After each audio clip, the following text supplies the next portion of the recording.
September 27லேருந்து இப்போ இன்றைக்கி வந்து நவம்பர் 5th 6th இன்னைக்கு ஓடி போயிட்டு இப்போ என்ன பெரிய இது பேசுகிறீங்களா என்னமோ உங்களுக்கு சென்ட்ரல் கவர்மெண்ட் சப்போர்ட் இருக்குதுன்னு. அந்த பிஜேபியில் இருக்கவங்க ஒவ்வொன்றும் அதுக்கு மேலே என்ன திங்குதுங்களோ தெரியல. அந்த வானத்தி இதுங்கெல்லாம் சொல்லுதோ எங்களுக்கு அலைன்ஸ் வந்து மயிர் பண்ணாங்க இல்லையா, அலைன்ஸ் வருது. இன்னும் டைம் இருக்குது. மார்ச் மட்டும் 1000 நடக்கும், டிசம்பர் மட்டும் 1000 நடக்கும். நீங்களே எதிர்பார்த்தீங்களா கரூர் நடக்கும்ன்ட்டு? இந்த திமிர் தெனாவட்டில் தானே ஆடிட்டு இருந்தான் அந்த விஜய். அடித்தார் பேர் கடவுள் ஒரு வண்டி அவனுக்கு, பொட்டப்பையன். அந்த ப்ரெஸ்காரங்க கேட்குறாங்க அங்கே ஏர்போர்ட்டில் கேள்வி, அதை சொல்கிறதுக்கு வக்கில்லாத ஒருத்தன். இவெல்லாம் ஒரு தலைவன். இந்த நாடு என்ன, நாங்களாம் இந்த சும்மா உட்காந்துச்சுப்போன்னு நினச்சிக்கிறியா? Don't think. என் மாதிரி 10-100 பேர் கிளம்புவாங்க உன்னை கேள்வி கேட்குறது. நீ எல்லாம் அழிய வேண்டியவன்.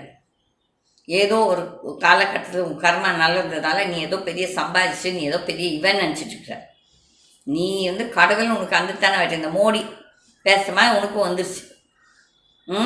இந்த பிஜேபி சப்போர்ட் நினச்சிட்டு அதெல்லாம் அவன் தான் முதல்ல உன்னை சாவடிப்பான். பார்த்துட்டே இரு, உனக்குலாம் நல்ல சாவே வராது. ஒரு இவ்வளோ உயிரை நீ இது காவு கொண்டுட்டு அதுக்கப்புறம் நீ யோகிதை பேசுகிற. Whatever the other 50-60 people அடிபட்டுத்தவங்க, அவங்களுக்கு யார்? ஏன் அவங்களுக்கு காசு கொடுக்கல? அவனுக்கு யாரும் வந்து கொடுப்பாங்க? அவனோட வாழ்வாதாரம்லாம் கெட்டுச்சுல, அதெல்லாம் எங்கடா நீ? அவங்களையும் தத்தெடு. இந்த 40 குடும்பம் மட்டும் தத்தெடுக்காது, அதுலேயும் தத்தெடு. அதுக்கப்புறம் அங்கே செத்தவங்க இன்னும் அந்த விக்ரவாண்டியில் மறுபடியும் உன்னோட ஒரு ஜெனரல் செக்ரட்டரி அவங்களுக்கு எல்லாத்தையும் தத்தெடு. இன்னும் ட்ராமாவாக போட்டுட்ருக்குற. தத்தெடுத்தா எல்லாத்தையும் எடு, எல்லாத்துக்கும் கொடு.